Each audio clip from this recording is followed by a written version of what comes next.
Ako kasi, nung time na yun, nung lock-in namin, Hindi, nung nag-usap na kayo, nung i-break mo na siya. Sa phone? Sa phone ba? Phone lang. Phone lang po. Pinon mo.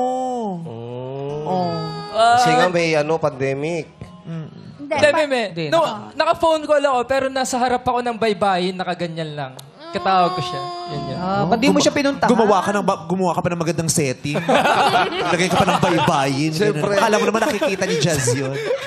Jimboy, bakit di mo siya pinuntahan? Kuya Bong, Lock-in. lock-in po. Lock-in pa rin. Lock-in po siya. Nasa Then lock-in. ako po, nag-unwind po ako sa ibang bansa.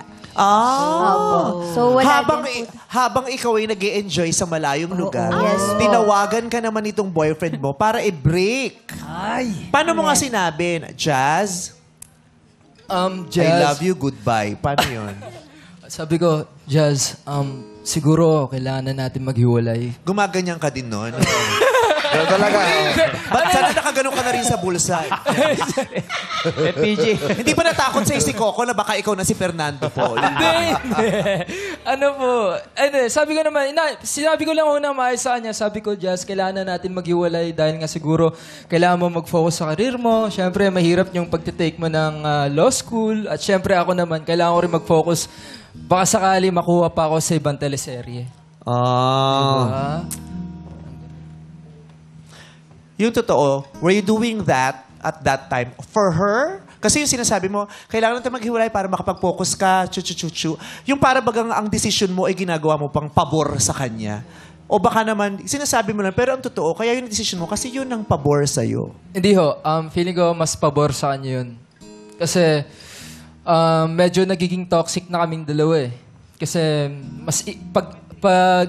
nag-trigger kami Bad sa isa't tripan, isa. ano? Oo, parang ganun ho. Kumbaga parang Yan. pag nakikita ko siyang may nagagawang mali, napupuna ko. Pag may nakikita niya akong nagagawang mali, sobra na magalit. So, kailangan na namin itigil. Toxic yun. na talaga. so marami ng away bago Yes. man Di kayo na po mag-break. nagkakasundo. Marami ng away. Yan.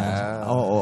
Si Britney Spears na ang favorite nila nung Anong song? toxic na ang pinapakinggan nila araw-araw.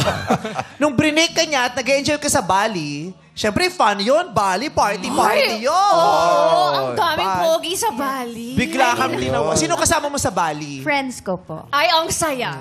Saya. Good for you, Tapos Jazz. nawala yung... Saan ba yan? Sa Cagayan? Ha? Hindi. Dito sa Nueva Ecija. Highland Valley. Hi, Miss Gang! Highland Valley. O anyway, nung tinawagan ka niya habang nag-enjoy ka, anong naging reaction mo? Parang, ha? Teka, pag-usapan natin to. Nasira ba yung trip mo o pagbaba mo? Guys, single na ako!